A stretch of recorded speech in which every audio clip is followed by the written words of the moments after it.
Welcome to K-Drama School. I'm your host, Grace Jung, and class is now in session.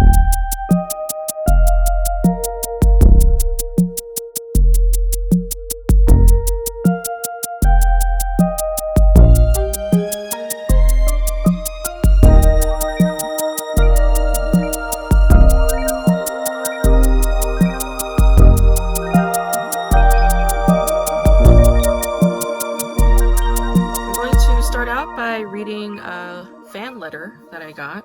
Dear Dr. Jung, I hope that you are doing well these days. You appeared rather down the last episode of the podcast, but I hope that the conversation with your friend from Syria gave you a boost. I found it a very interesting and deep conversation. I am actually writing to you to request an explanation or your comments on the nature of fandom in South Korea amid the Kim Sun-ho scandal. Why is South Korean society so moralistic and uncharitable when it comes to celebrities? Is it the same for politicians? I wonder.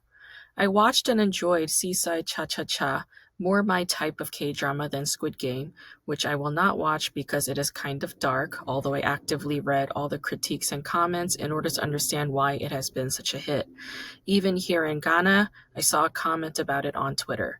Anyway, I'd very much appreciate some comments from you on the Kim Sun-ho matter. I think he did not treat his ex-girlfriend well, and he probably is a jerk in real life.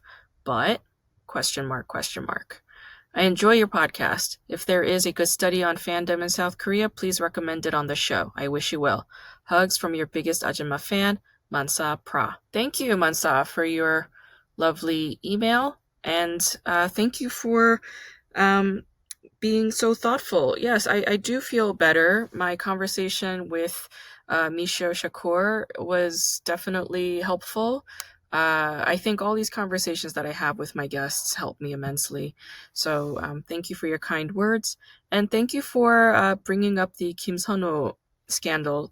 Yeah, honestly, I don't really read the news very much these days. I don't read the news mostly for my own self-preservation. And I missed a couple of very big things, apparently, by avoiding the news and avoiding Twitter. I first did not realize that Alec Baldwin had accidentally shot and killed a cinematographer on the set of his current production in Mexico. I mean, I think it's horrendous what happened. I don't know. I mean, I don't know what went wrong, but those kinds of accidents definitely happen on television and film sets. When people die on these production sets, it's really a massive tragedy.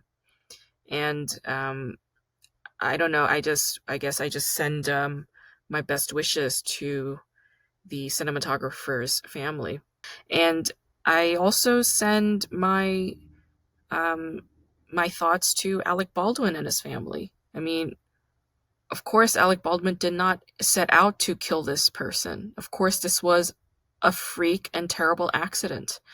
And I'm sure that trauma of having accidentally taken somebody's life will stay with him till the day he dies. But with all that said, I think that's a good place to start with this whole Kim Sun-ho scandal. I was not aware of this scandal until I had a conversation with another K-drama fan, and I was doing an interview with her. She was interviewing me for her podcast, and we had just spoken about it a few days ago, this past week, but I'll address it here and now since I got this letter from Mansa. So, Kim Sun-ho he's a young man. He's 35 years old, and his career dates back to about 2009 when he was a theater actor in Seoul. And he started to become more of a household name with that drama Startup, and of course with this latest show, Hometown Cha-Cha-Cha. The scandal was essentially this.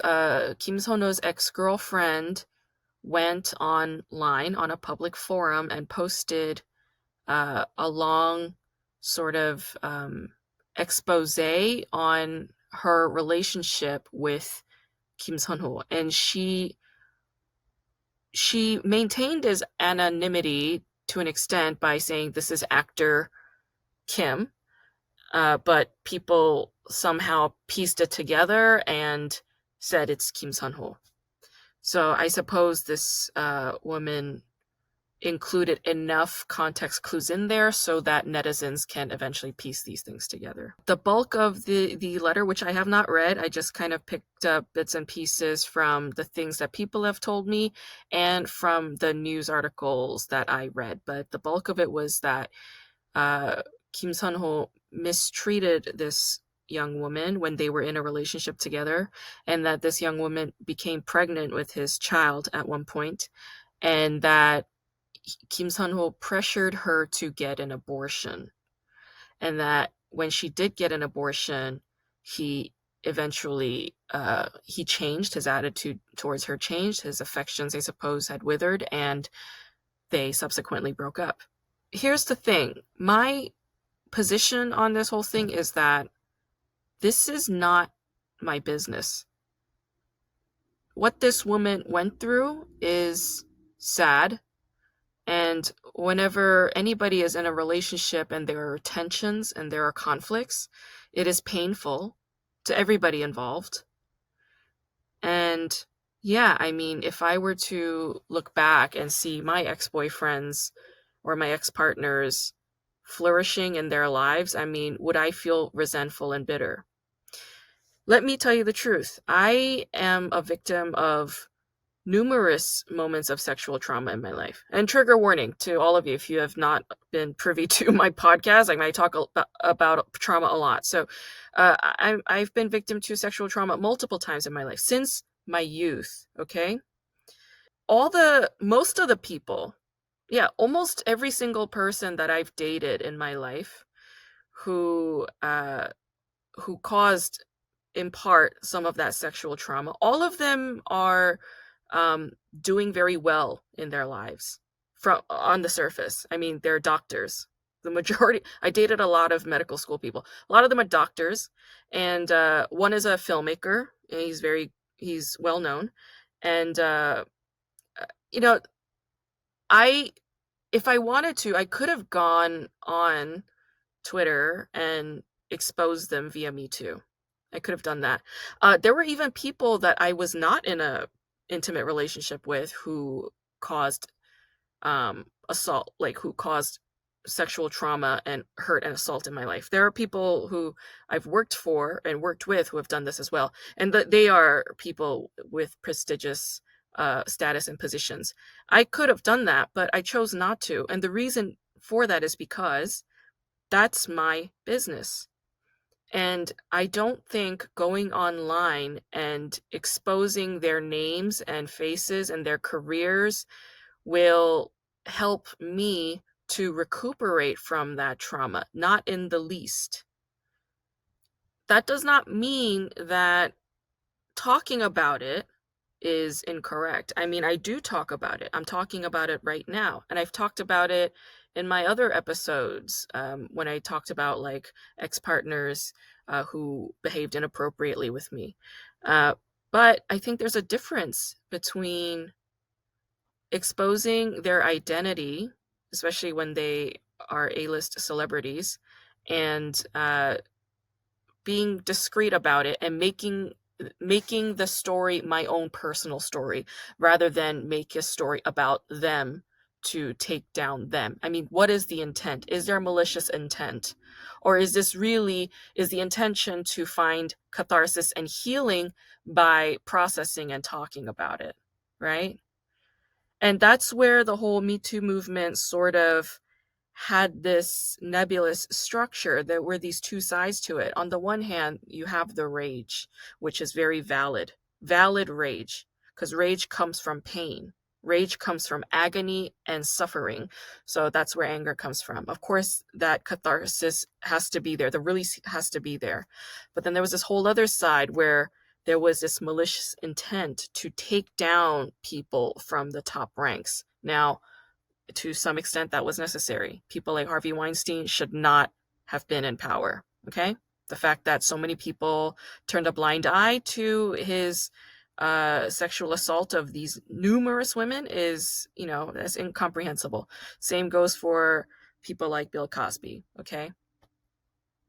But then that started to really spread, and it just became more of a, how do I say this without sounding like a right-wing cliche, which is what I am not. I'm trying to be as diplomatic and compassionate and feminist and uh, liberal about this as I possibly can.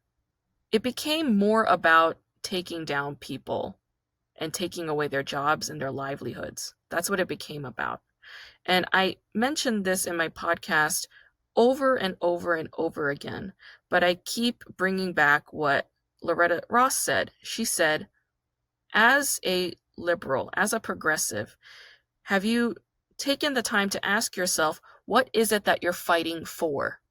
Because we all know what it is that we're fighting against. Of course, we're fighting against misogyny. We're fighting against transphobia. We're fighting against homophobia. We're fighting against colonization. We're fighting against racism. We're fighting against patriarchy. Okay, that's a big list of things we're fighting against. What are we fighting for? What is the vision that we have? What is the imagined future that is awaiting for us as we're progressing towards that goal? What is that goal? What does it look like? Right? What are our expectations?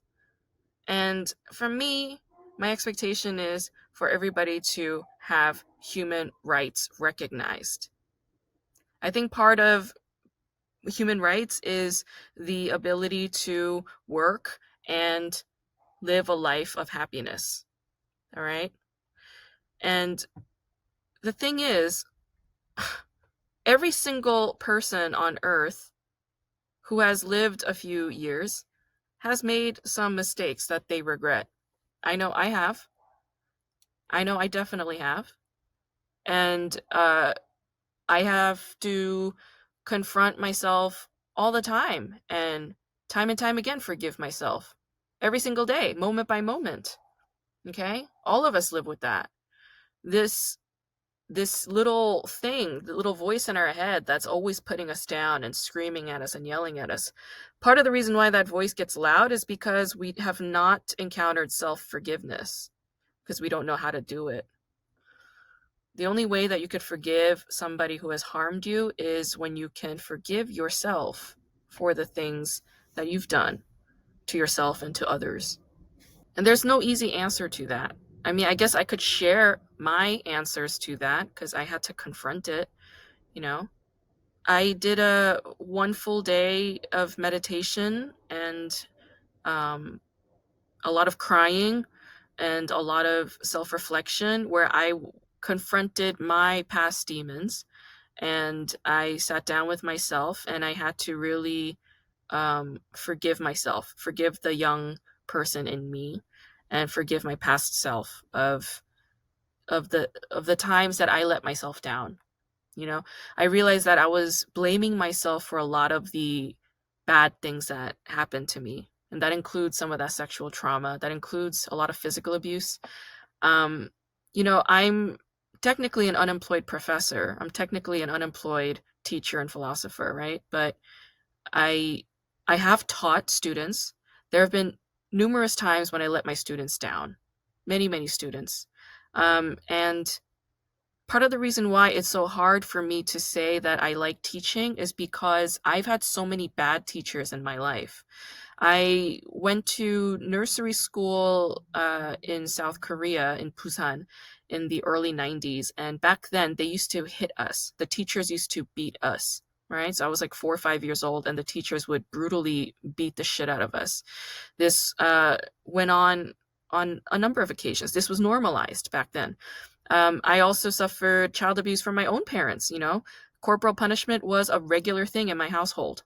It kept going until in my teen years, I basically fought back and I said, you're not going to hit me ever again. I mean, I literally had to physically grow up in size to size up my parents and be like, if you hit me again, I'm just going to hit you back, you know? And I learned that strategy from another Korean American 언니. She was older than me, right? Like she was in college and I was like in high school, and I was like, it's really fucking embarrassing that my parents still hit me sometimes and I'm a teenager. And she said to me, the next time your mom hits you, just hit her back. And that shit is going to stop. And she was right. That shit did stop. I remember like I was like mouthing off one time and my mom threw a remote control at me, which fucking hurt. So I picked it up and I threw it right back at her. And my mom's look of just shock and fear, right? Like, oh, she's not a little kid anymore. She could fight back. Like that moment clicked with her. And do I forgive my parents for beating the shit out of me? Do I forgive those teachers for beating the shit out of me when I was a kid? A part of me, an absolute yes. An absolute yes. They're forgiven because they're just a product of their times and their society. Their parents beat the shit out of them. Their teachers beat the shit out of them. Of course, they're going to beat the shit out of their students and their kids, right? Would I beat the shit out of my children and my students? Of course not. Of course not. But it comes out in other ways. Those kinds of things, it's not about them. It's about me. It's about me struggling with self forgiveness for having been in those situations and allowing it to happen, which is like a ridiculous concept because I was a child and I couldn't do anything about it, right? So it's like, again, that question of what is there to forgive? Where does this word forgiveness even fall into place in this fucking matrix? It doesn't. There's no place for it. And yet the expectation is there, right? So when I went on my mushroom trip at El Matador Beach, and I asked myself, how do I forgive? The answer that came to me was, what is there to forgive? Huh? If nothing was to for you to be blamed, if you were not to be blamed for anything, and if all the things that happen to you, you know the reasons why they happen to you. It's because whatever suffering that person encounters, they're going to project that right back to society if they did not process it, if they did not encounter it and deal with it. Then they're just going to mistreat others the way that they've been mistreated, and that is in a return a mistreatment of themselves, right? I know this fully, and I understand it completely. If I know this, then I know that nothing that ever happens to me is personal, right? No harm that ever comes to me is ever personal. Is their own fuck up. It's their own fucking hang up, huh?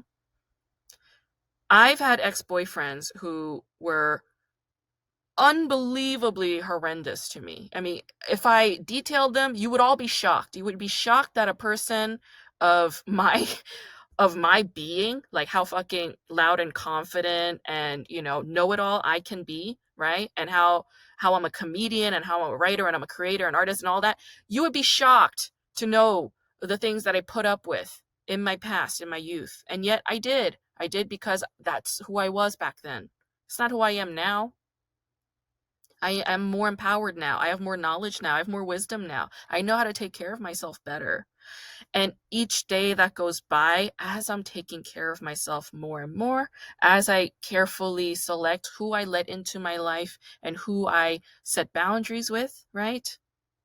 That shows me that I am healing, that I am in the process of healing. I know that me going online and shaming these people publicly is not going to lead to any good. I think at the end of the day, everybody has a choice, Like if this young woman really wanted to keep her child, she could have, you know, she could have. Kim Sun-ho is not some fascist dictator in a country. Like I don't think he has that power. I think it's just a shame that this woman did not feel empowered to have said, no, like I want to keep this child. If that was her intention, if she really wanted that child, right? If she really wanted that child, then she would have kept it and had it. And of course, subsequently deal with the fact that she's a single mother in out of wedlock, most likely too young to be a mother, all of that stuff, right? I mean, that is really a reflection of the society. I mean, South Korean society does not make it possible for a young woman to be a single mother and to live a happy and free and supported life. So really, is this Kim Sun-ho's fault? Is Kim Sun-ho the sole person to blame here? Or are people like Kim Sun-ho and this young woman a product of their society that is so heteronormative and so patriarchal and so misogynistic that they make these circumstances where people feel trapped? Huh? Perhaps if even abortion wasn't so stigmatized in South Korea, this would not be an issue. Gotta understand, South Korea didn't make abortion legal until very, very, very recently. I'm talking the last like couple of years. Discussions of abortion becoming a legal thing in Korea was coming to rise. Do you think that there weren't millions of women who wanted to have an abortion at multiple points in their lives but just couldn't, or had to do it in some seedy way? And imagine the kinds of suffering that was a result of that. Huh? So, okay, so this also becomes an issue of women's rights, women's reproductive rights with abortion. Okay? So, does it make sense to blame just Kim Sun-ho, this one screen actor, for these massive issues that are plaguing a society? Not just South Korean society, but a lot of developed nations.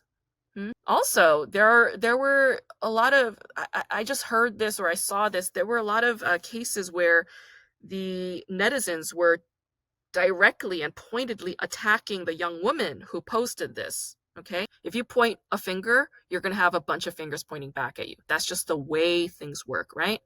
So in a way, she kind of set herself up for that. But I think it's really messed up to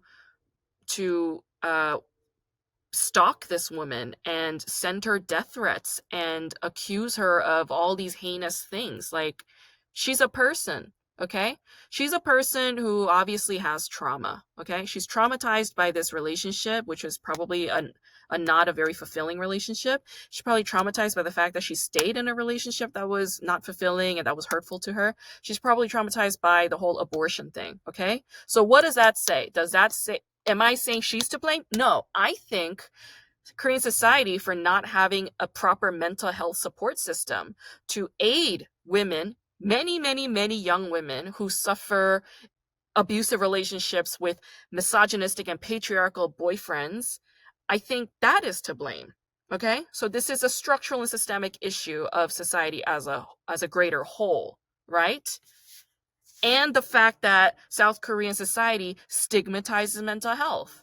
They stigmatize mental health. That's why people don't go and get mental health help, because they don't want that on their fucking record that might potentially not allow them to get a job in the future. Maybe not even get married in the future, right? Like, people have these goals, these aspirations in life, and they think this record will impede that. Shouldn't be the case, but that fear gets in the way. So when you have that fear holding you back from going and getting mental help and emotional help, treatment essentially, so that you could find healing, you're going to go online and try to find release in other ways. And unfortunately, this instance, it sort of blew up in this sort of out of control situation. And I also just read, I mean, today's Sunday, October 24th, I just read that Kim Sun-ho is currently hospitalized, and people don't know the nature of it, but my assumption, just based on the pattern in South Korea, is it was probably a suicide attempt. Now, Kim Sun-ho, his celebrity fame is quite new, okay? And his two shows, Startup and Hometown Cha-Cha-Cha, is on Netflix in North America, at least. I don't know about the other territories in Europe or Latin America or in parts of Africa. I don't know what the deal is, but in North America, at least in the United States, Hometown Cha-Cha-Cha and Startup are on Netflix. Now that means hundreds of millions of viewers have access to it. Imagine becoming a celebrity like that overnight, okay? Now, fame, money, I mean, advertisements, films, TV deals, all of this, yeah, it's awesome, it's good. But when you have fame like that and you have those hundreds of millions, if not a billion, if not billions of eyes on you, there's always this moment when they could flip and turn on you in an instant. That's terrifying. That's terrifying. That kind of pressure, it's an inhumane kind of pressure. It's an inhumane kind of pressure that the mediascape has created, that capitalist systems have created. Everybody wants to point a finger of blame and blame one person, right? Like, everybody wants to blame Alec Baldwin. That's what all the press is doing at the moment. They're all saying Alec Baldwin's film set, Alec Baldwin shot, Alec Baldwin, Alec Baldwin. But a film set is an intricate, complex network of many, many, many people with a hierarchy, okay? You could blame pretty much every single person on that set for the death of that young DP. Essentially, you could. And you could blame Hollywood as a whole industry for the death of that young woman. You could blame everybody. But at the end of the day, I mean, what's the point? You know, a woman died, and it's sad and it's tragic, okay? At the end of the day with Kim Seon-ho, I mean, he's in the hospital, all right? He lost all of his deals. Like TV, like he did an episode on 2 Days, One Night. They took that down. They took that down. He did a bunch of advertisement endorsements. They took it all down. All right. He had movies lined up. He's gone. He's taken off. All right. His career right now is at a zero. Okay. I'm sure his life is at a zero. Kim Seon-ho is just as much a victim of the abuse that he caused on this young woman. Do you understand what I'm saying? The victimizers are just as much a victim to their victimization. Does that make sense? Whatever bad shit Kim Seon-ho did or does, Kim Seon-ho is also a victim of that. Do you understand? And whenever you or I, as individual persons, cause harm against another person, you and or I are just as much a part of that pain and agony. Can we reckon with that? Can we fully come to terms with that? Can we understand that? Because we have to. We must understand that if we want to move on and find healing. I said this to the person who was interviewing me for her podcast, but I said this. I was like, if you think that what Kim Seon-ho did is anti-feminist and it goes against reproductive rights and women's health rights, then here's what you can do. Instead of going on Twitter and screaming about it and lashing out on this woman or Kim Seon-ho or whatever, you can go and donate to Planned Parenthood. You can go and donate to a women's shelter. Okay, you can call up a friend and ask her how her day is going. You can do something nice for another fellow woman. Festering in the pain and festering in the rage, there is no end to that. If we just stay there, we're not being progressive, all right? We're devolving. We're being regressive. We're being the opposite of progressive. We're being the opposite of liberal. We're being the opposite of loving and compassionate. We're being the opposite of caring. We're being inhumane. Do you understand? If you dwell on the sins of others and make it your mission to bring them down, you are being inhumane. Bottom line, you're being just as inhumane as the rigidity of capitalist and hierarchical, patriarchal situations where they neglect to see your humanity. All right. And I understand your pain. I understand that you want to go down that road because of these systems and people who have treated you that way. But you have a choice not to be exactly like them. You have a choice to say, I am for human rights. I fight for human rights. And the way I'm going to do that is through good things. Because in light is where there is God. Okay? In good is where there is God. It's not the opposite. People keep saying, well, if God is so good, if God is so benevolent. No, no, no, no, no. God is not good. Good equals God. Okay? Good is God. So go where God is. Go where good is. Please don't sit and fester in the wound and in the pain and in rage and in agony. Don't stay there. Recognize it, acknowledge it, be grateful to that reaction, because that reaction just tells you, okay, this is a sign that whatever this is, it's not right. And then move on, move forward. All right, move forward towards the utopic vision that you have for the future that you want. And you can do that by being constructive, by being helpful, by being productive. Okay, not by getting caught up in this whole dialogue of blame. All right, I'm over that shit.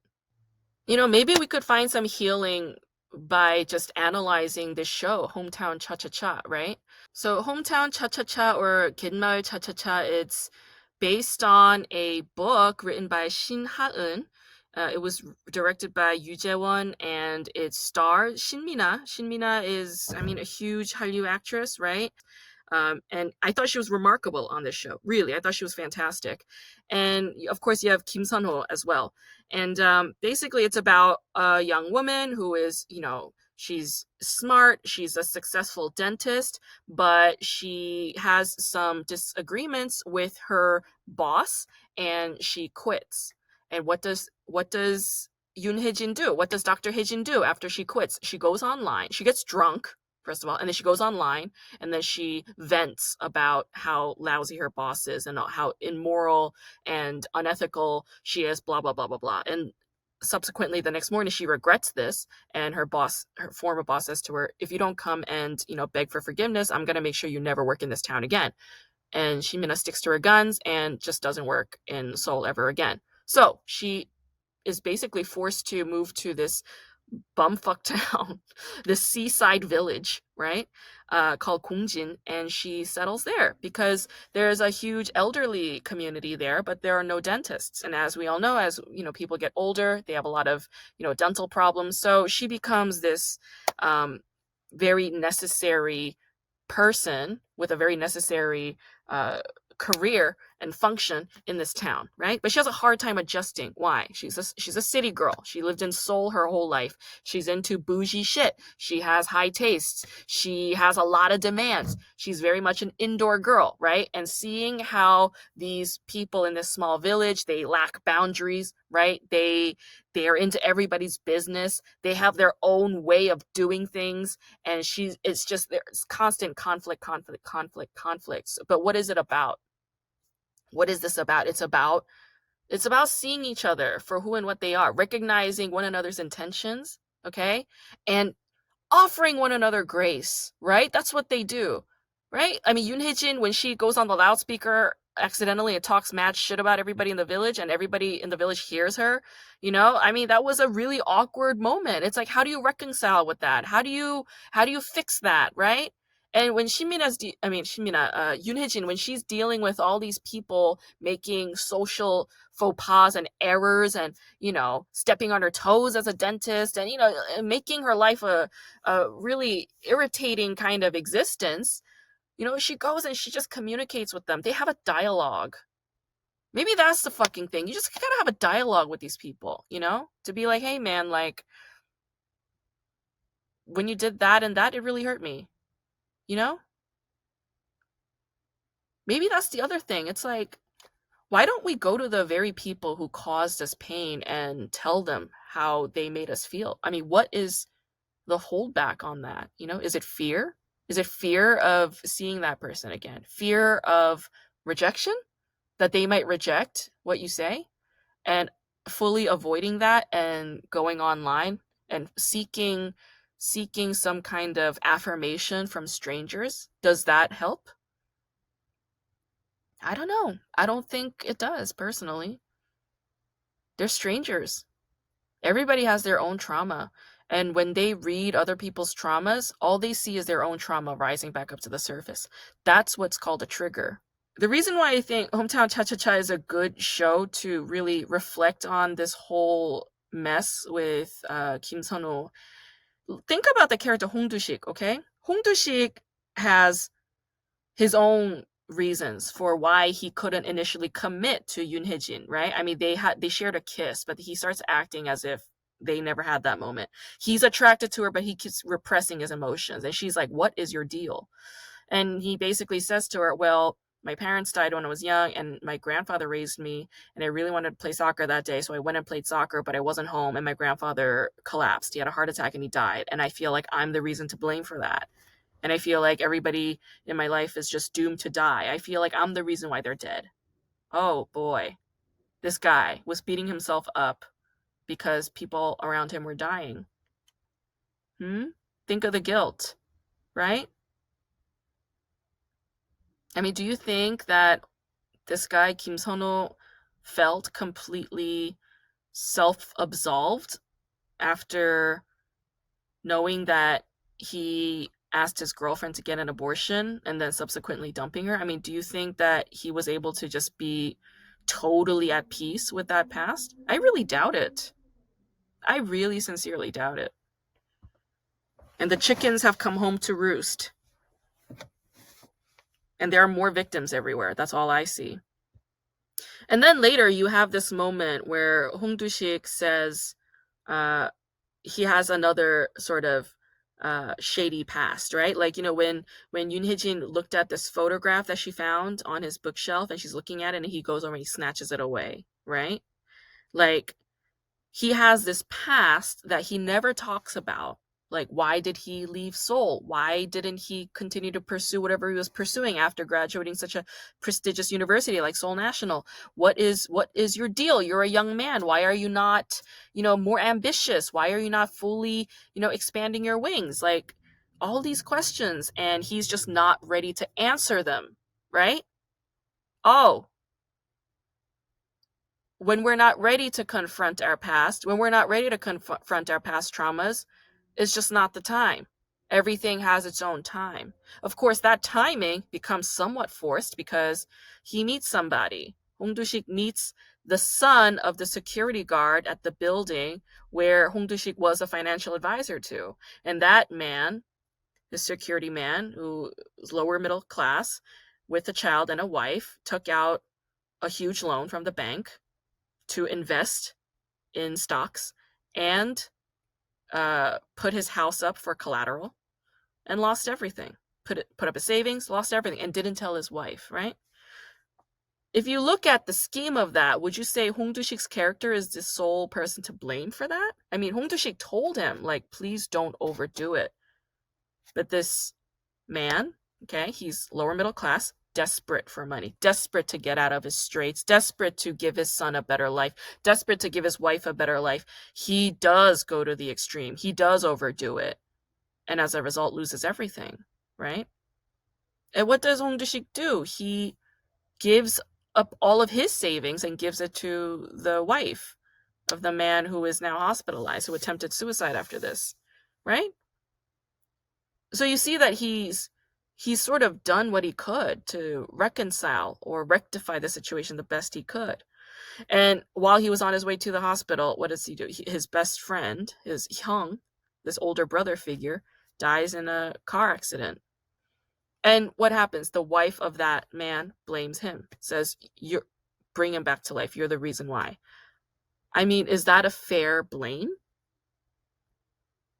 Right? It's not fair, but Hong Du-sik's character takes that self-blame, and if you look at the way he is so involved and engaged in every single individual person in that local community, it's like each effort is him trying to heal from that, trying to do better, trying to make up for that. That's what that is. It's this prolonged self-imprisonment. It's this prolonged self-placed purgatory that he wants to exist in because he hasn't forgiven himself.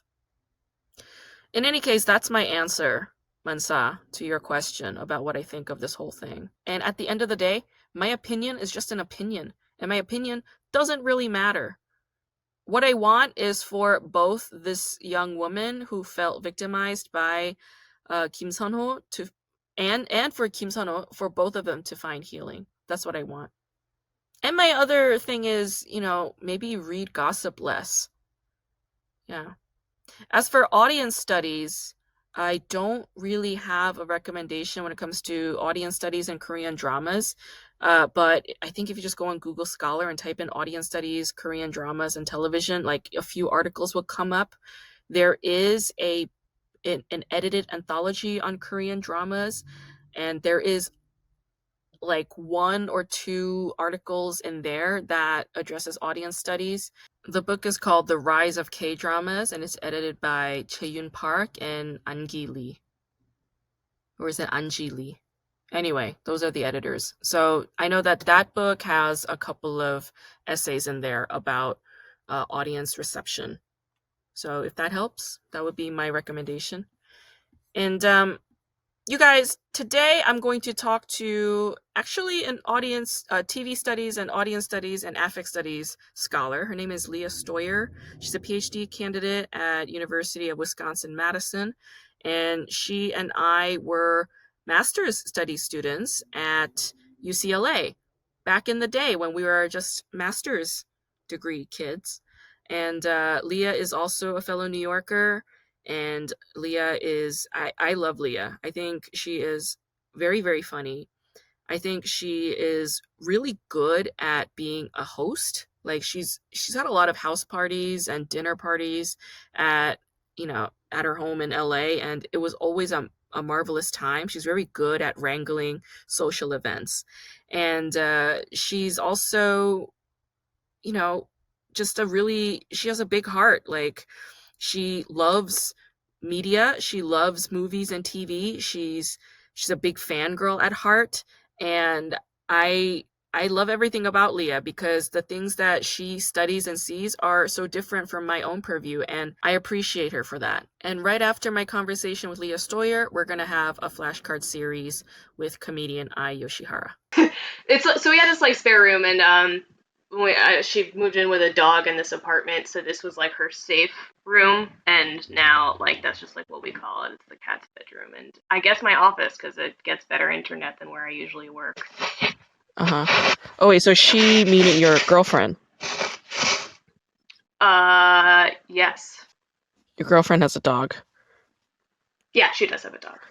Okay, that's cool. Yeah. Do they get along? Yeah, it's cool. Not really, but like everybody's fine. And Yeah. yeah, it's fine. And like the dog doesn't have his own room, so The we cat can't does. complain. Yeah, yeah. So Yeah. we were talking about the The Sopranos Sopranos movie. movie. Did you watch Mhm. it? Mhm. I Did you did. like it? I liked it. I mean, I'm like, you know, I'm more into the fact that David Chase finally made that movie because I was listening to his interview on WTF, and he kept saying how like all his life, all he wanted to do was make films, but his career is known for The Sopranos, like a TV show. Mm-hmm. And like it's like he can't get out of that identity that the public knows him for. But, in his heart, like he's like a screenwriter for film, and he's like got passion for filmmaking. And, so I saw the film more as like this meaningful event for David Chase. And Mm. it's like set in Jersey, and it's like it got that East Coast vibes, and like I'm into that whole thing. And so the movie was like, as a film, just objectively speaking, I was just like, okay, this is just a film. Like I'm probably not going to rewatch this. It's not like my favorite thing ever, but am Yeah. I glad I saw it? Like, yeah, I was like, it's worth watching. What about Well, you? that's a sweetly generous view. Well, now I feel like I feel like an asshole because I thought that you No. were gonna say that it was garbage, and then we like yell at each other in New York accents about how it was In garbage. in I some mean, aspects it was garbage. In some yeah, aspects it's it was garbage, garbage. vafangul.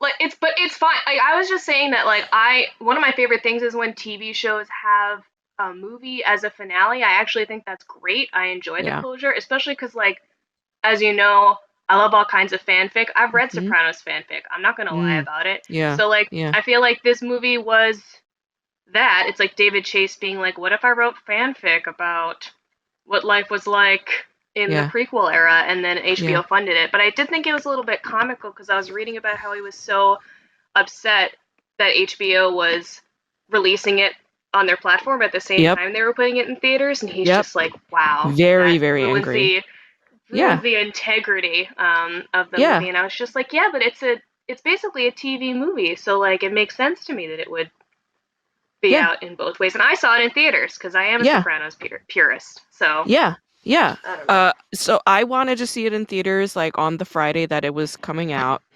And like I wanted it to be, because it's like one of those movies. It's like The Sopranos. Like everybody's seen it. And I wanted it to be like an event. I wanted to go with people, but like nobody wanted to go see it in theaters because it was going to be on HBO. And I'm like, well, okay, like I guess I'm broke too, so I'll just watch Hmm. it on HBO because I have HBO Max. I'm like, what am I paying this for? Yeah. So I just watched it on HBO Max, even though my intention was to see it in theaters because David Chase was making such a big stink about how upset he was that it was going to Right. be on HBO Max. And I was like, all right, well, whatever. I'm just going to do the thing that you don't like. Um, but I loved Ray Liotta's characters. Like they were so great. Like that Yeah. pervy dad guy, like when he was playing the pervy dad, asshole dad, the mafia dad, and Mhm. then the locked up uncle. Like so good. I just So good. loved him. And you know what is so funny about Ray Liotta playing like these like mafioso characters is that his accent is completely wrong, and that's Yeah. what makes it so right. Like everyone else is just like, "Hey, you got a little Italian piece on the Yeah. side." Meanwhile, Yeah. like Ray Liotta's like, "Yeah, here I do yoga in prison," and I'm just like, "Why does he? Why does he sound like that?" Like, but it's so wild. It really works, honestly. It makes it just, it's he's so iconic. he's always like kind of typecasted into these like Italian mafia movies, like Yeah, like Goodfellas and all that. But I think he's like Bostonian. He's like from Boston, I think, and yeah, he's like Irish. He grew up with an Irish yeah. family. He was also like an adoptee. Like Mm, he grew up with adoptive parents and stuff. So like who knows if he's actually, I think he said he's Irish. Like he knows that his background is Irish. yeah. But I loved that character so much. Like this guy who is self-admittedly a murderer. He's like, I'm locked Hmm. up for murder. Totally resigned to the fact that he's locked up. And he's gotten so fucking zen. You know? Yeah. It's just like Yeah, he this did some guy. really, really choice lines, like "Why listen to me? I'm a murderer. Why listen to my love advice?" Ah, Um, so good. but that's who I would listen to about that Yeah, shit. You exactly. know? Because he's that he's that Buddha guy. He's the Yeah. guru. And he's the. It's like what's his face? Uncle, who's the main uncle? Uncle, was it? Uncle June? No, no, no. Not Oh, Junior. you mean like Uncle The Dickie Moltisanti? Dickie, yeah. Yeah, Yeah. Uncle Dickie, when Dickie goes to this guy, he's not going to like, I mean, he's Catholic. He doesn't go to a priest. He doesn't go to his wife. He doesn't go to anybody with his shit. He goes to Mhm. a fellow murderer who's in prison, who has all Yep. fucking day to think and reflect and come to terms and make peace. And like the things that he quotes, he's quoting like Buddhist text when he says desire Mhm. creates suffering. That's like Yep. Buddhist text 101 shit. And that's like that's actually like a fundamental baseline of a lot of these mafia movies and shows. It's Yeah. like, of course, initially these Italian families, and like you had Jewish gangsters, you had Irish gangsters, you had Asian gangsters in New York. Like these immigrants had to become gangsters as a collective community to protect their families and their communities and find a way to make money because they didn't have credit. Like they Mhm. couldn't get bank loans and shit. So they created this underground network for money purposes. But come on, like at this point, they have stability, compared to how the black communities were being treated. They're considered white, they have privilege, like they have money. And so Mhm. anything in excess of that is greed, right? Anything in excess of, so when Ray Liotta's character says, desire creates suffering, it's like, how much more do you need? How much more do you want? Like, you got a Right. mistress, like, you got, now you want to, like, it's like so much.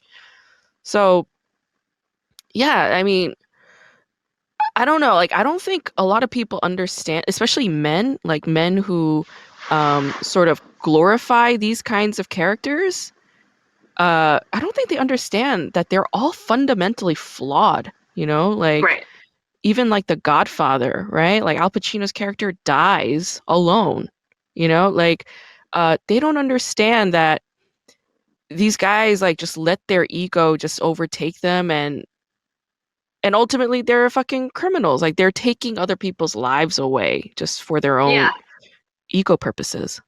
Well, that's why I always loved that sort of tension that was, I guess, in the original series, but also this movie about like using these sort of like easy spiritual mantras to sort of like Mhm. self soothe when you know that like you're doing something that's kind of against the laws of like any Mhm. spiritual following or like the laws of Yeah. nature, right? Yeah. And What you're saying reminds me of this conversation I was having with someone recently about how like men think that going talking about going to therapy is going to therapy, where it's like Mm, I like where you're like acknowledging your issues and you're like, you know what, therapy's a really good idea, and like now I'm free. Now I have the catharsis because mm-hmm, I know what healing and being a good person is supposed to look like, but haven't mm-hmm. actually like dug in and done that kind of work. And I feel like that's the dark comedy of The Yeah, Sopranos, where it's like Tony's picking up all these, like, little,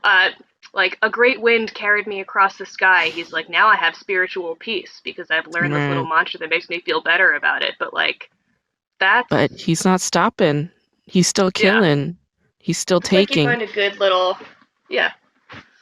And that was, that I mean, not to whatever, we're putting spoilers. I mean, this all every single podcast episode of mine has spoilers that people know. But like it's like in the end you know, when Melfi's like, "Oh, I'm making him better, but he's becoming an even bigger criminal." Like when she has Right. this realization and she says, "I have to stop therapy with you," you know? Uh it's it's basically saying like, yeah, like he's so at peace with his decisions, his awful decisions, which is life-taking, Hmm. that this isn't right. Like this isn't the right course of action, you know? So yeah, what you're bringing up is very important. And yeah, like I hear that shit all the time. Like, I don't know, like men who say they're feminists, like uh, Hmm. that also makes women go, ugh, I feel similarly about like white guys who say they're going on Buddhist retreats. I'm like, ugh, it's like, Yikes. why? So you could come to terms with the fact that your people like colonized and raped and pillaged and, like, is that, so, yeah, it's like I think, I think coming to peace with your decisions is very important, but coming to terms with it is another thing. Um, Yeah, exactly. yeah, and from that point, the choices you make thereafter, they have to be different. Like you can't continuously live the way you've been living. That's psychotic. It's like the Yeah, way, exactly. yeah, go ahead. No. No, no, go ahead, please. No, it's like the way capitalism always hyper rationalizes everything, Like if you, I don't know if you've talked to like bankers, like investment bankers, but I have an investment banker friend and he's like Swiss German, like super rich, never, never had to suffer or, you know, he never had financial precarity in his life. Let's put it that way. Hmm. By the way, I could hear you clicking on your mouse. I could hear Sorry, it all. I'm so sorry. Your face is completely pixelated right now, so it's like I'm in Oh, okay. Tron, but that's just my Oh, burden to bear. If everything is fine to you, I'm just gonna live in the everything is technological. fine on my end. So, Okay. it'll I'm come gonna back. stop clicking stuff and just live Yeah, yeah, that way. yeah. It'll come back. Don't worry about it. It's all good. Um, no, so when I talk to him, he rationalizes every single horrific thing that capitalism makes people do. Like Hmm. money means dehumanization. Money will always Right. dehumanize everybody and everything. That's just the way money works. But we're human beings. We have feelings and we have thoughts. So when something happens, like I had to lay off 35,000 people just because I screwed up, that person's got to sit with that and they got to rationalize why that happened. And if they Hmm. can't face the fact that that's on them, on themselves, which in part it is, but it's not just them, it's also the system and other things. If they Hmm. can't take that burden on and face that, and they only hyper rationalize it as, Yeah. well, this is the way things are and whatever, I resign myself, then that's dehumanization. That is forgetting what it's like to be a person anymore, and forgetting about all the thousands of people that they laid off because of this one dude's mistake or several dudes' mistakes up at the top. Well, yeah, because I mean, these systems wouldn't thrive and continue to work if there was room for human emotion and empathy. So, like, part of even thinking about like that whole like neoliberal complex where it's just like, how am I going to have it all? Like work really hard and feel really good and make, cute little bento boxes for my kids and like, shop at Kohl's and get the deals. Like all of that is basically like it's not possible, but Mm-hmm. to rationalize your Yeah. stress or like the days you cry in a closet, like Mm-hmm. that allows you to continue to keep going at whatever cog level you're at in a machine like this. Yeah. No, I like that because it's like we need to we need to get in touch with our humanity on a daily basis, like on a moment to moment basis. We need to really face the fact that we're a person. And I think Mm-hmm. when we, as you say, like when we're part of that machine, we're we're gonna have to ignore it, you know? Your boss is screaming at you because you didn't Mm-hmm. send an email that afternoon. They're screaming at you. When somebody screams at a person, the instinct is to like it's like fight or flight, right? Mm-hmm. But you got to stand there and take it and pretend like this isn't affecting you not one bit. And you just say, "I'm sorry. Thank you for your feedback." Go and then you do your work, right? That's fucking insane. That's psychotic. But that's how a lot of us are expected to be in these office Yeah. settings, in these work settings. Um, Or in our grad school settings. Like oh my God. thanks for triggering me today. I really appreciate Yeah. it. Why? What happened? That happened at grad You school? already know. Hmm. It's Boy, do I. it's part of that too. I think like I we think about the academic world that you and I both know as being a little bit like separate from or adjacent to the idea of like Mm-hmm. professional Mm-hmm. environments. But Yep. that idea of productivity and performing, like happily having it all, Yeah. is at the center of it. It's And yeah, nonsense. it is nonsense. I've been It's navigating a lot of that it's all an recently. illusion. Yeah, it's Yeah. all an illusion. Like, right now, I'm not a student anymore. Like I am in the job market. Um, but like I don't have all my eggs in that one tenure track basket. You know what I'm saying? And Mhm. that gives me a Yeah. lot of ease and comfort, just and I spent a lot of time building my own self-trust and understanding what inherent value is and what self-worth is and all of that, and not abiding by societal standards of value. The way society Mhm. values an individual is so fucking insane.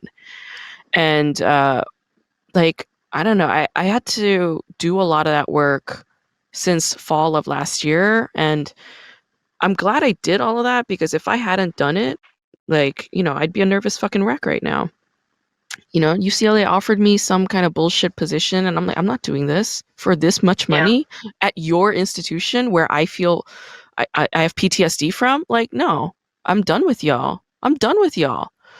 Yeah. Um, I I genuinely feel like when we become adjuncts or whatever, we should just say no to all of it. Just literally deprive the entire educational system of adjuncts and see what happens. Just deprive them. I think that's how it should be. So they Yeah. understand that we're not going to put up with it. But the problem is, so many people continuously put up with it. Why? Because they don't understand their own self worth. And they think that the way society puts these demands on them and these stupid expectations of them, it's like, oh yeah, teach 3 courses for a single Mhm. semester. We're gonna pay you um, $2,000 for the whole semester for 3 months, Yeah. 4 months, whatever it takes. And to And the way it believe works that is that's like livable is insane. it is insane, and you see yourself as like the comparison culture sort of makes you feel like, well, if that's what they're willing to pay me, then that's probably what I'm worth. I haven't done enough to get to that next level of living Exactly. um, They- yeah, they blame comfortably. themselves. They blame themselves. Yeah, Yeah, it's this awful, relentless cycle. And yeah, right now, I'm like outside of that. yeah. I'm not gonna put myself I through that I'm shit. I'm I very know it's not envious. worth it. Not Yeah, gonna do it. I I definitely envy. refuse. I don't see myself as like I'm not at the point where I'm kind of like tapping out of the process, but I definitely made a lot of moves.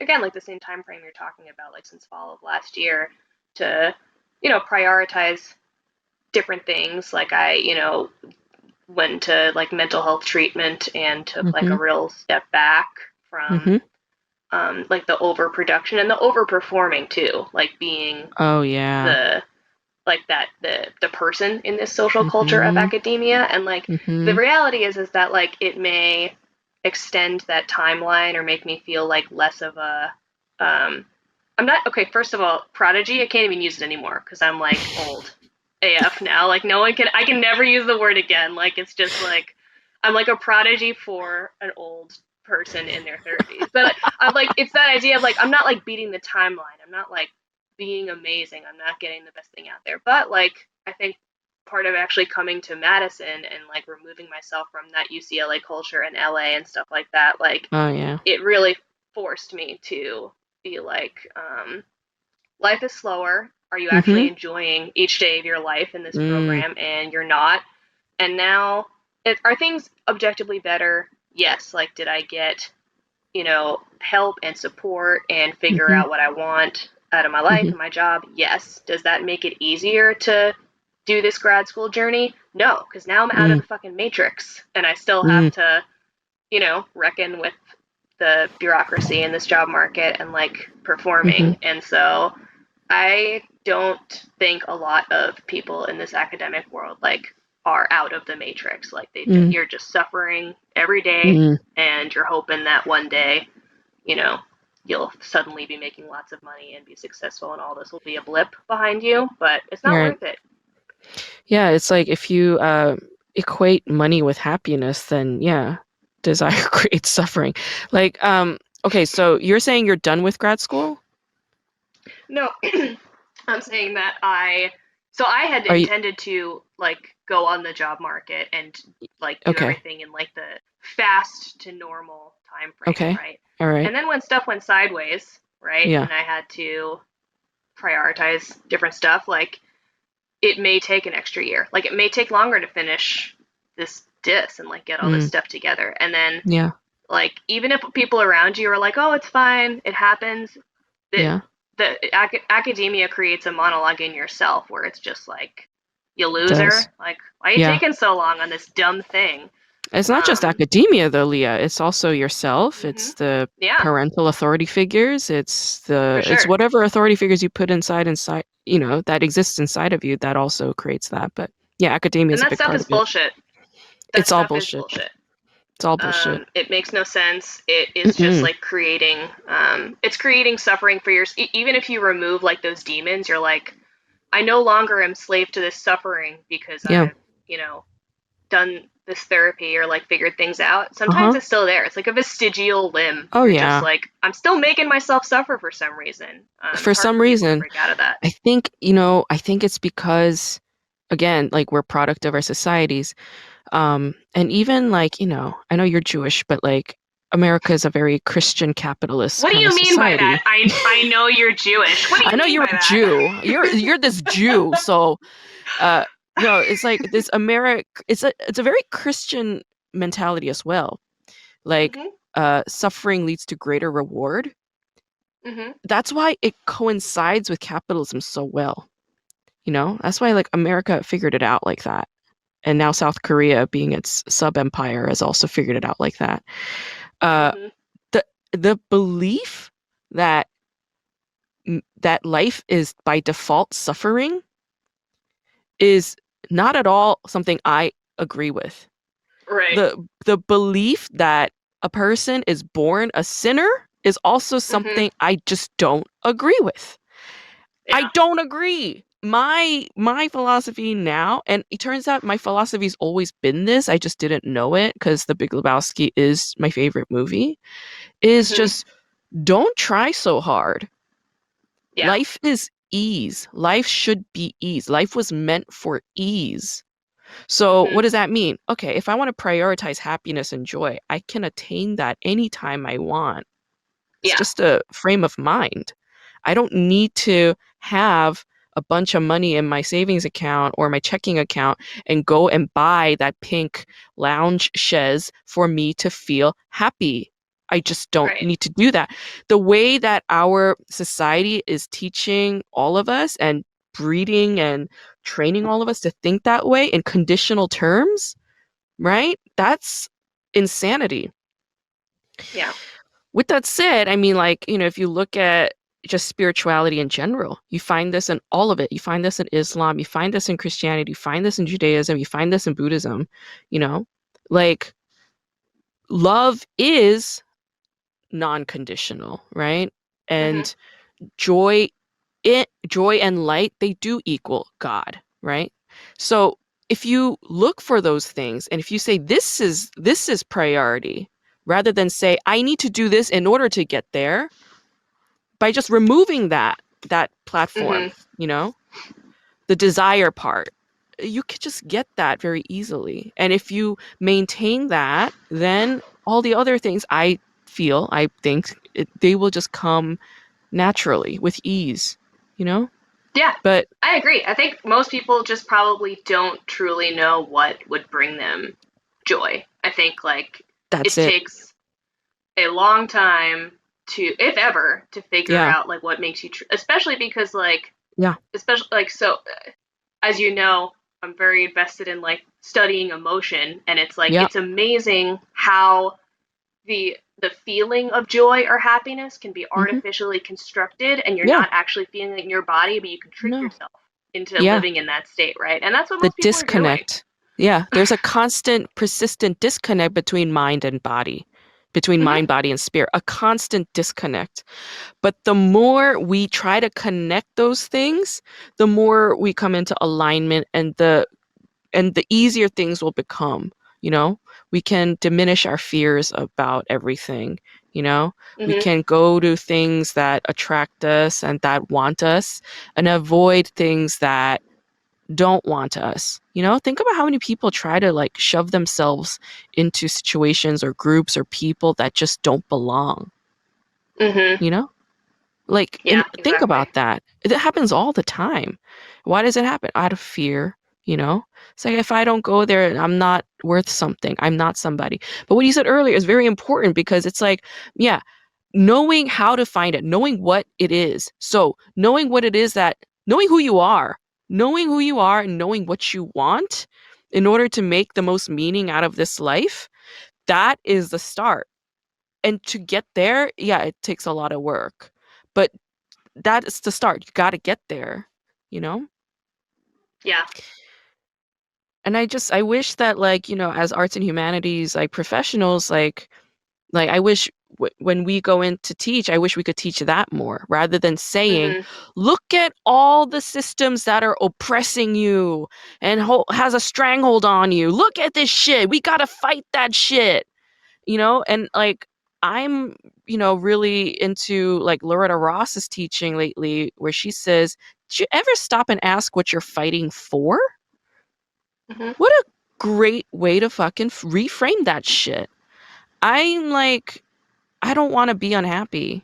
Yeah, Hmm. my dissertation has critical race theory. Yeah, it critiques global hierarchy and white supremacy. Yeah, it does all that shit. Yeah, it critiques misogyny. Yeah, but like I don't want to be miserable. I want Hmm. freedom.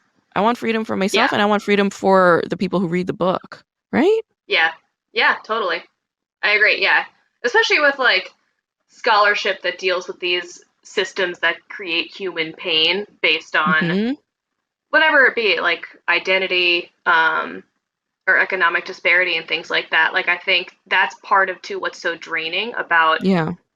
talking to other people and like sharing intellectual ideas about it, because it always ends in sort of just like these drainingly negative, like whose fault is this, who's Yeah. the worst at Blaming. this. Yeah. Yeah, Yeah. instead of being transformative and focusing about like, well, what, even when it comes to this, like the fucking dissertation, like what brings you Yeah. joy about this work?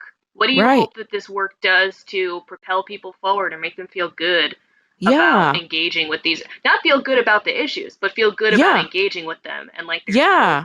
in. Exactly. Yeah. Offering the resolution, offering that breath of or that breath of relief, or even just offering one breath, it's like Yeah. that is the work of scholarship. That is our job as thinkers, you know? Yeah.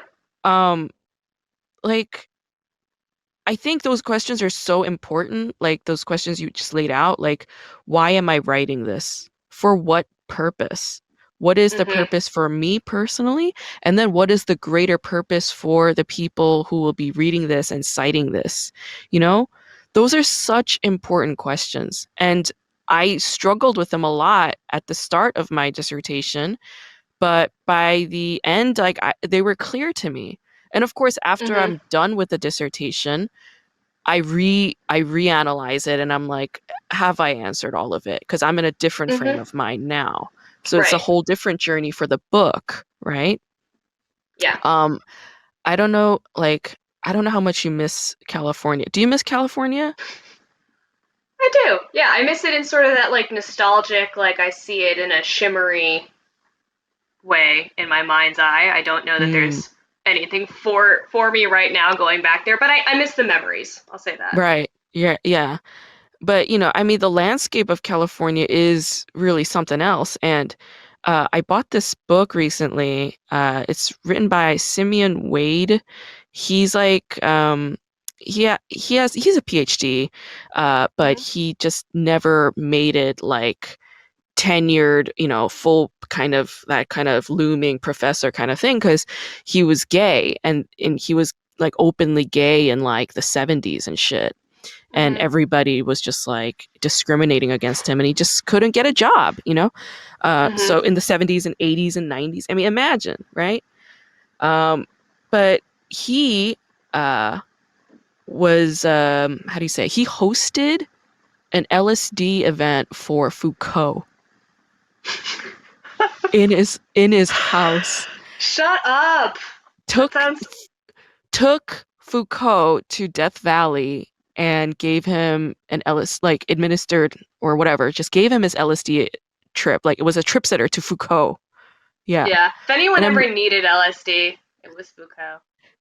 Foucault, after he had that LSD trip, he tore up his first draft of the history of sexuality and rewrote the whole Mhm. thing.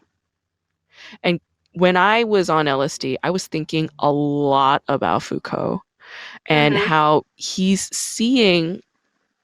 I mean, that's what LSD does, and that's what theory does, right? It helps you Mhm. see what's there, but not visible in the Right. shallow vision, right? You see Mhm. the depths and the dimensions and the layers of everything and the echoes of everything, That's how right? I always thought about when I learned in like when we were first teaching like history of American film, and I learned about the technique of deep focus, where Oh, there what are is that? things that are so it's something that you see a lot in like classical Hollywood and like Yeah.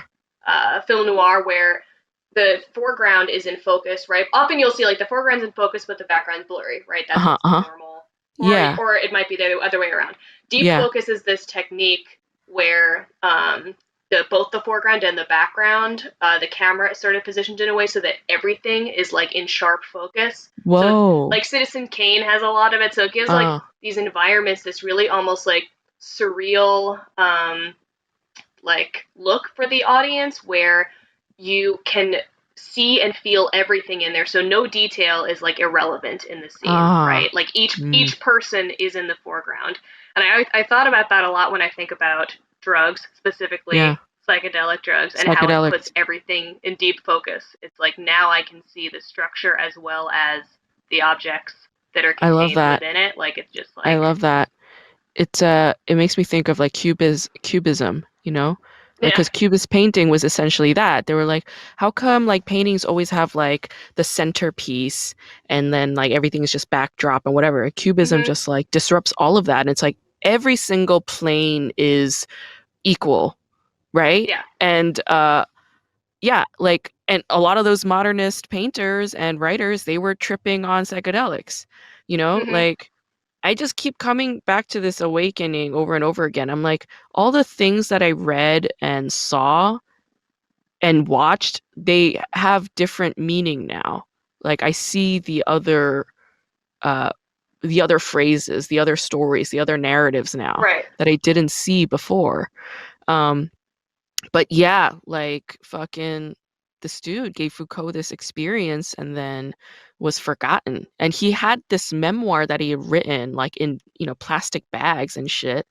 And this woman, she's a scholar, she went and found this guy and talked to him and convinced him to publish it. And as soon as she had like a written first draft, like the Simeon Wade, he passed away like immediately. Wow. Yeah, it's kind of wild. But I'd never heard of him before. nobody has. But Yeah. reading the book, it reads like a screenplay, honestly. And I'm like, this could just very easily become a movie, like an indie Mhm. movie about Foucault doing acid in California. I would Like, love that. right? Right? Yeah. Who would play Foucault? I don't know. Fucking what's that guy's name? He's in like everything. He was Phoebe's dad on Friends. What's his name? You know Phoebe's. what I'm talking Oh, about. Bob Balaban. That Yeah, is a really good casting. That is so stupid. That is really good. Bob Balaban as Foucault. it See, should be him. I was thinking more like Ed Harris for that like weird Oh sexual energy. yeah. But if Yeah, you but could like combine, Foucault was like bald and like, kind of like an elderly twink gay. Like I feel like Ed Harris is too hot. that's You know what I true. I mean? know. Yeah, yeah, yeah. Definitely But not Twinkie. Bob Balaban is the oldest twink in the world. I could I see love Bob that. Bala. I could see him killing that role. Yeah. Yeah. Wow, what a random thing to mention from his CV being Phoebe's dad. But I knew right away. To me, that is one of his. Yeah, I knew you would know. I knew you would I know. know. Oh man. I still remember when you it was at your friend's house, but it was Thanksgiving, and then you were like, "We're gonna watch the Thanksgiving episode of Friends together," Hmm. where Brad Pitt is like the guest, and I was like, "This is like Yeah. so fun. This is like a fun ass Thanksgiving." Like you were always great with that, like your parties and Thanks. events with these like fun gimmicks. I was just like, yes, like she I missed that understands. time.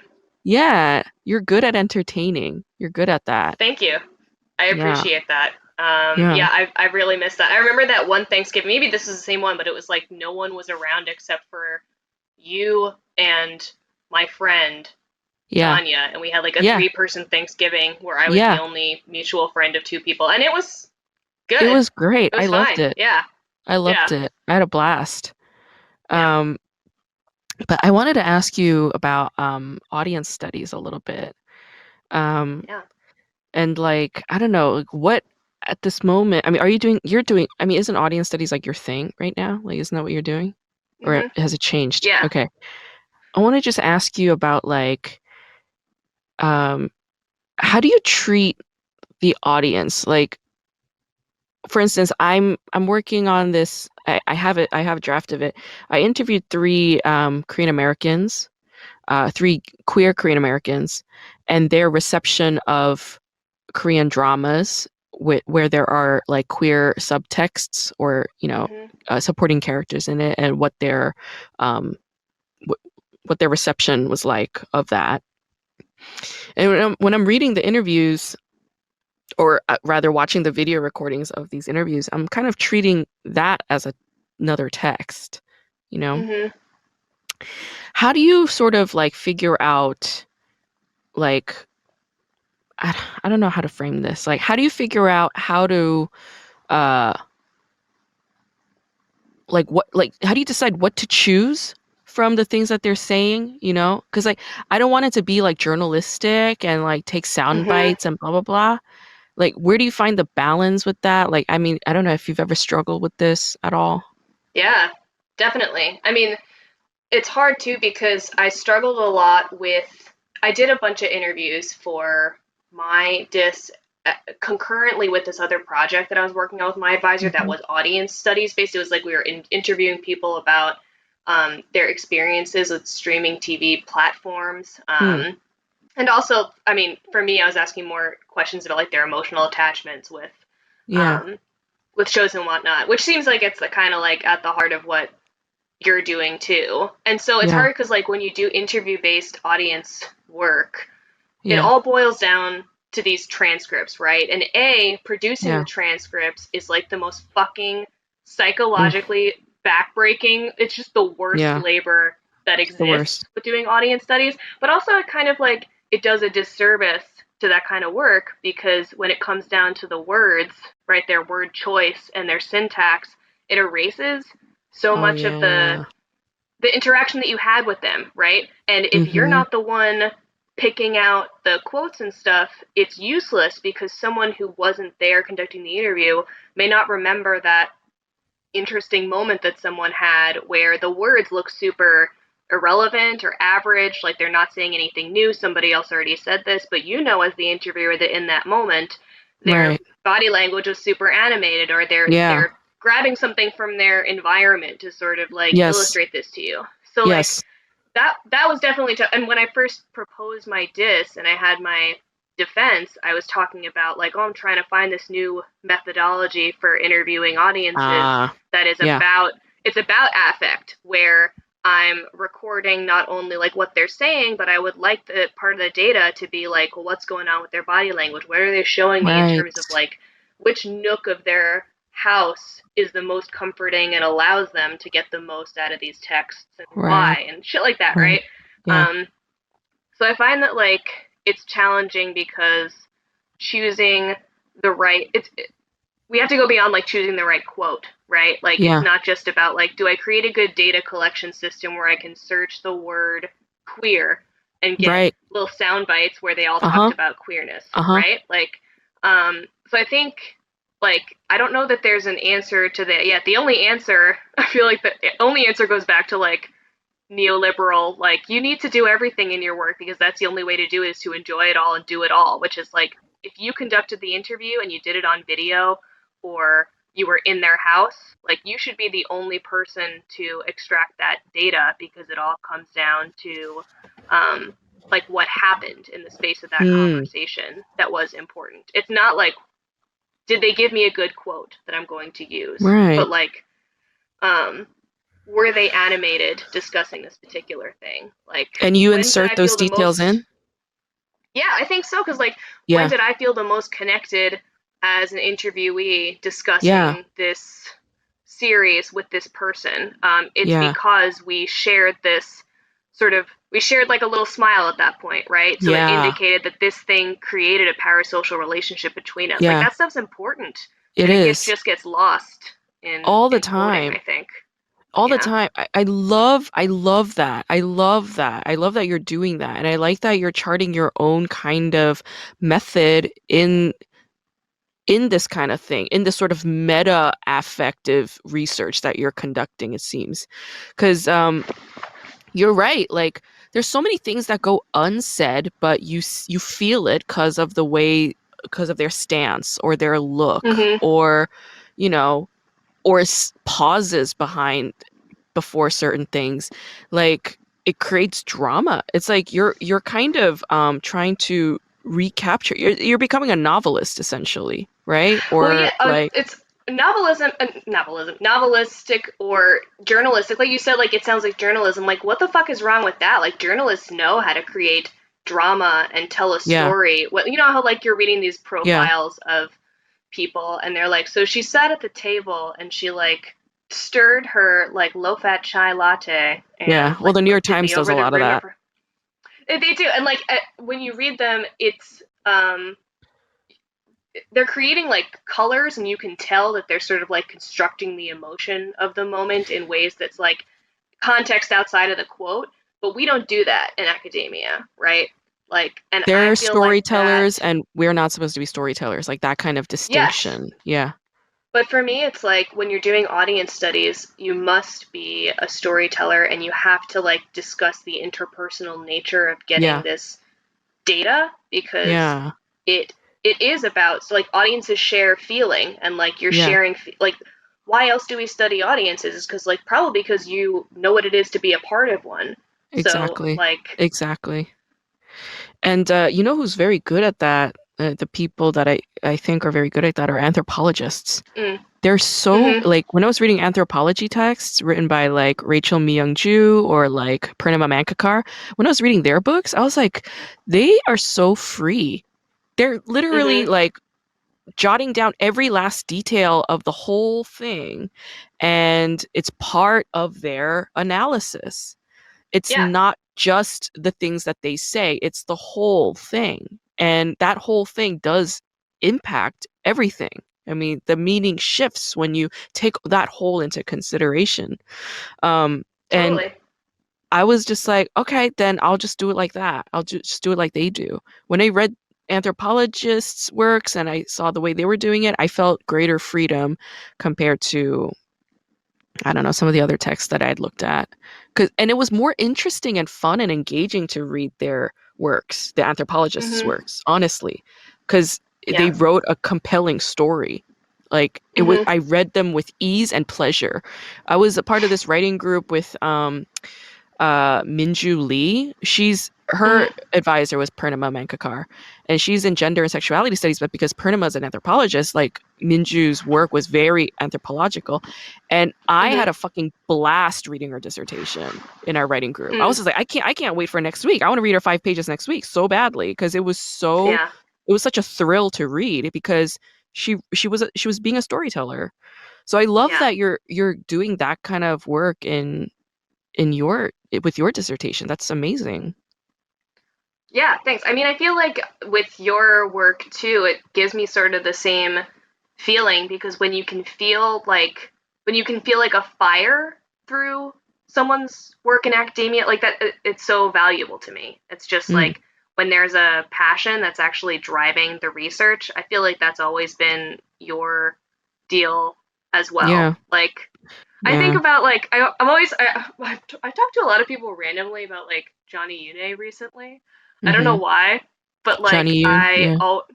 Johnny Une, yeah. I always Mhm. like I guess I just always remembered like the way you would talk about him in a way where it felt like you were like I don't know, like talking about your uncle or something. Like there was like a personal Yeah, connection to this person. Like we have to like lift this person out of the annals of history because it's crucially important to people's emotional development, right? it is. Who have Yeah. connected with him through media, and Yeah. that was palpable, right, in the Yeah. scholarship about it, and that's valuable to me. Like that.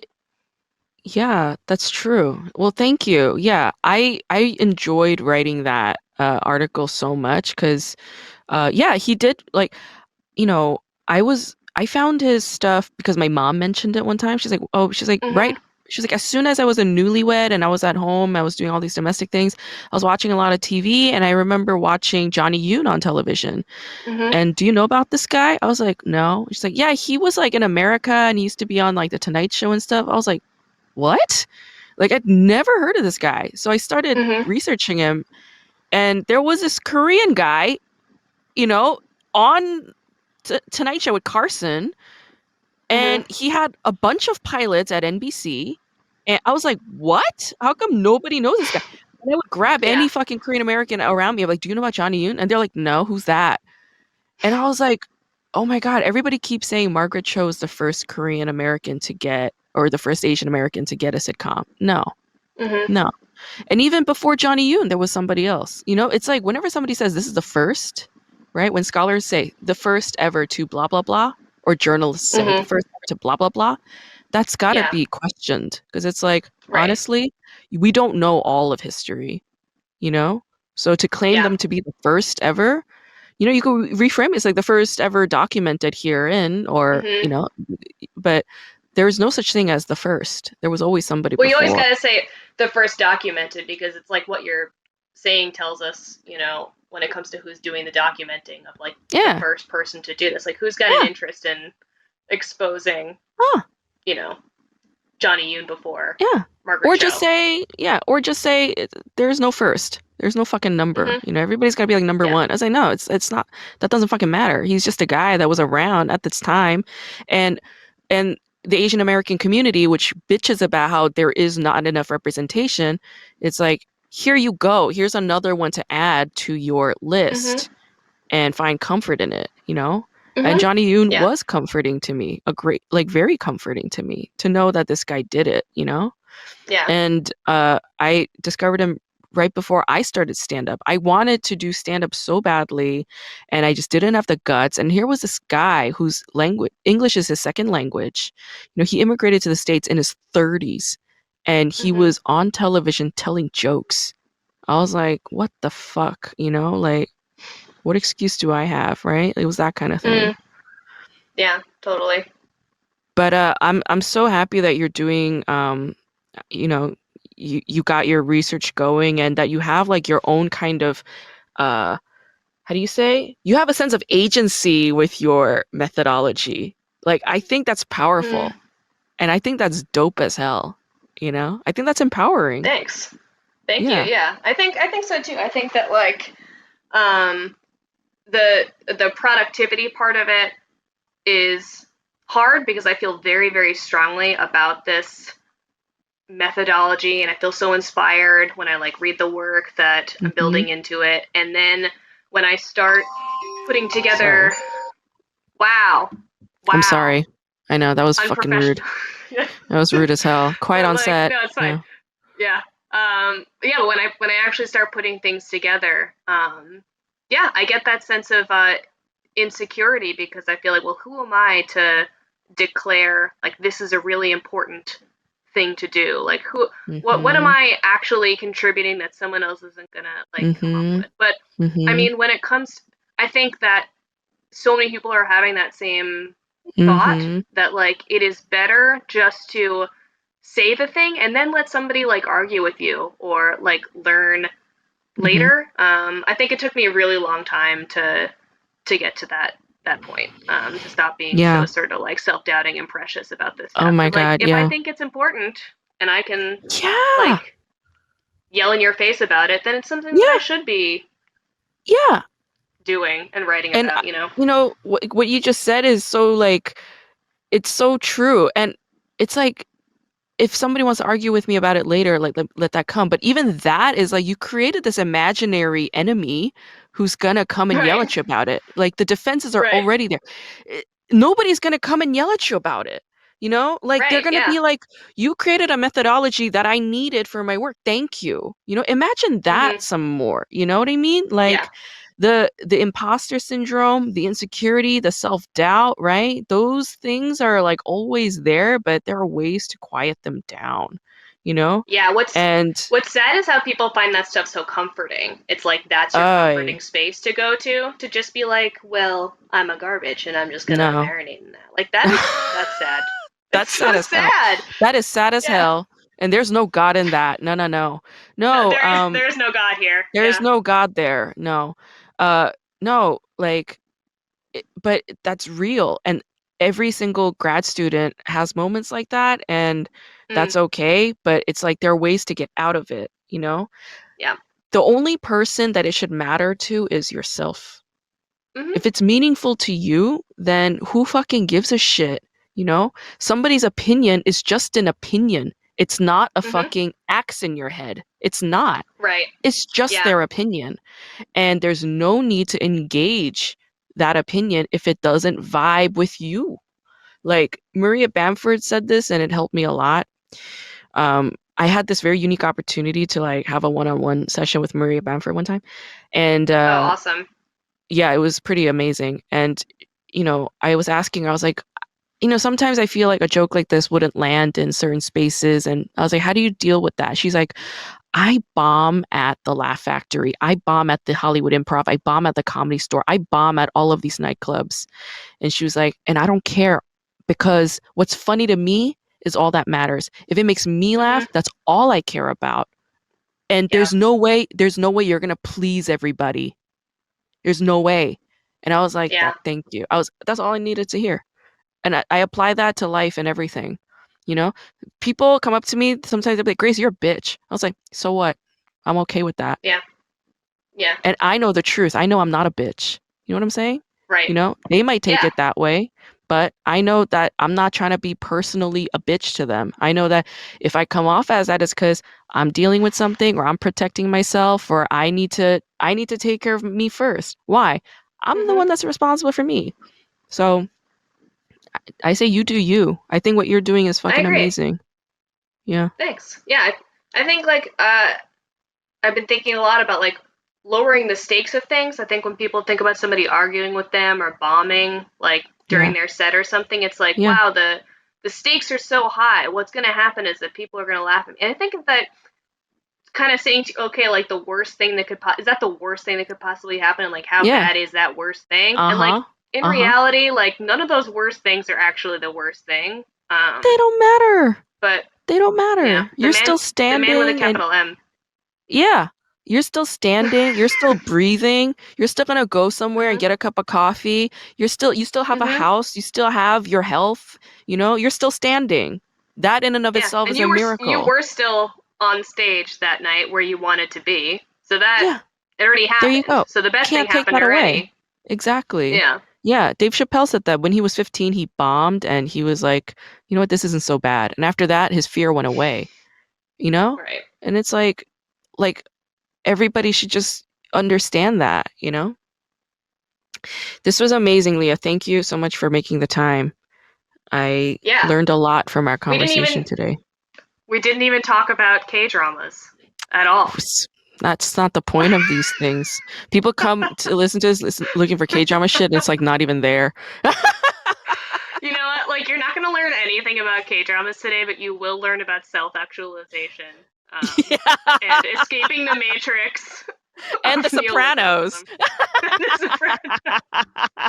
neoliberalism. I honestly would have worn my tracksuit. I Yeah. wore my tracksuit that night to the theater, and I was like, I'm gonna be so cool wearing my Of course you tracks. I've did. got like my Of gold course you change, did. my gold chains. Yes. There was like Yeah.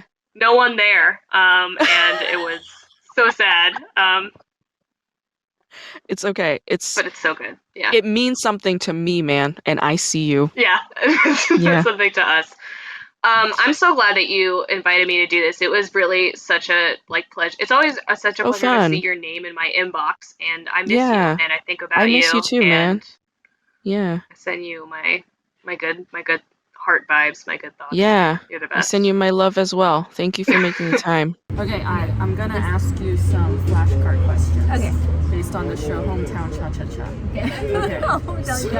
Okay. Let's say you're a 33-year-old young woman who's a dentist in Seoul and you're making good money, but your boss tells you to charge your patients more money and diagnose them with more serious illnesses, even though they don't need it, and procedures so that you could bring more money for the company. Okay.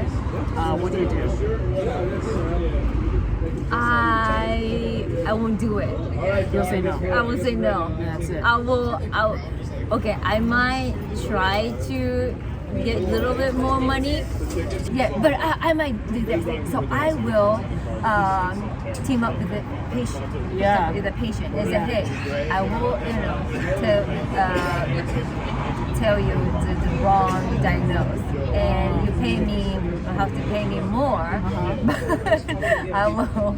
Wait, so how can I make more money? Oh, so you would rig the system to your advantage. Advantage, and then somehow, I don't know how I want to make the patients can get kickback from me. I get money, but how can I do that?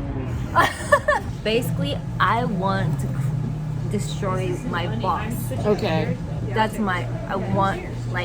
I hate people dirty,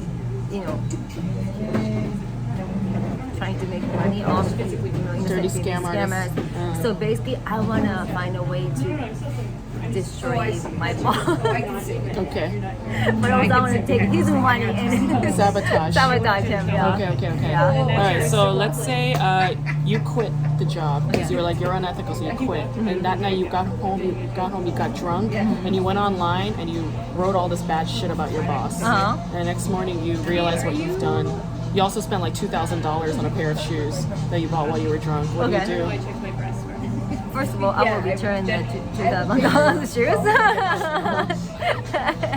And because so I wrote, whatever I did online, I can't take it back. So what am I gonna do? To get ready to be sued. Okay. Oh. Okay. Yeah. All right. So, but I don't think because I lost a job, right? So maybe I'm not. Should I be afraid that he's gonna come after me or not? Okay, that's fair. Yeah. That's fair. Yeah. All right. You moved to a small town, seaside village, because that woman basically talked shit about you to everybody and nobody's gonna hire you. You moved to seaside village. There are no dentists there, but big elderly community, and they all need dental work. So you're a big asset. Okay. But everybody's annoying. You know, old ladies are like saying, "Why do you jog with like a sports bra? You know, you have to put on more clothes." You know, they're giving you shit. They're like, "Why aren't you married? You know, you should be married." They're saying all this shit to you, and you hate it. So you call your friend and you start complaining. You're like talking shit about everybody in town. It turns out you were next to a microphone, next to a loudspeaker, and everybody in town heard you talk shit about all of them. What do you do? I think I'm gonna move to another town too. Move again. Again. I don't think they will accept me again. You know what I mean? If it's in Asia, small town, they're not. Yeah, they're not gonna accept me ever again. It's over. Okay, good. All right. Let's say in this small town, there's a young man. He's like mid-30s. He's kind of attractive, right? One drunken night, the two of you guys, you kissed, okay? You smooched. The next day, he acts as if nothing's happened. And he says he doesn't remember. What do you do? If just a kiss?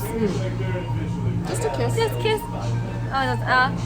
He was, you know, okay, I let it go because just a kiss. And he doesn't remember. Fine. I pretend that I don't remember either. But if it was sex, different story. Okay. You don't remember me? Okay. Yeah. All right. This man and you guys start dating. While you're dating, he has like all these secrets about his life. You know, he went to one of the best universities in Seoul, but he lives in this small town, and he's like working as like a hall monitor basically. He just does small errands. He doesn't really have a proper job. Okay. He has no ambition, and he's a young man. And you ask him about his past, but he doesn't tell you anything. And one day you found a photograph in his bookshelf, and you start looking at it, but he snatches it and he yells at you. He's like, "Why are you going through my shit?" What do you do? Okay. First of all, I'll definitely dump him. I've dated that kind of guy, you know, because just he's not there. I'm doing all the meditation and you know, working on myself. I'm up here and he's still down here. So I'm sorry, we are not in the same level. So sorry, I'm gonna Girl, bye. Bye. Okay, all right. All right, last question. You find out that the reason why he was so secretive is because he used to be a financial advisor in Seoul, and he was a financial advisor to a very lower middle class man, and there was a financial crisis. And this lower class man, he took out a bank loan and put it all in the stocks. He put his house up for collateral. All of it went to zero. And this man tried to kill himself as a result. And while you're feeling so guilty, and while you were on your way to the hospital, your best friend was driving, and you guys crashed into a car, got into a car accident, and your best friend died. And your best friend left behind his young wife and newborn son. And the guilt of that, making you feel like it was all your fault, is the reason I wasn't driving? You were not driving. Your best friend was driving, but it was your car. It's my car. It was your car. And then my best friend died. Your best friend died. Okay. Left behind a young wife and a baby boy. Okay. And you lived, and you have all this pent-up trauma and shame and guilt, and that's why you had all these secrets. That's why you couldn't tell your girlfriend anything. But one day, the son of that man who had the financial collapse, he shows up and he publicly shames you in front of the whole town. Says, "You're the reason why my dad is lying up in bed. You're the reason why my dad tried to kill himself. You're the reason why my family's finances went down the drain." And this is your boyfriend that's being accused like this. What do you do? Oh, my boyfriend is accused Of being this, the reason that the family is and the reason why that best friend died. Damn, that's so. I would. Yeah, he messed up. He fucked up. So, but I would tell him, you know, it's still he shouldn't commit suicide. Because all the debts and all the stuff is not gonna follow him to the other side. Sure. You know what I mean? So it's killing yourself because of financial reason. Debt, that's it's a pointless. It's a waste of because debt will stay here, not up there. So but it's hard to not feel guilty after all that, especially Oof, it's a lot. It's a lot. I feel sorry for him. Do you stay with him though? No. Okay. No, sorry. That's the end of the flashcard questions. Thank you. Thanks, I.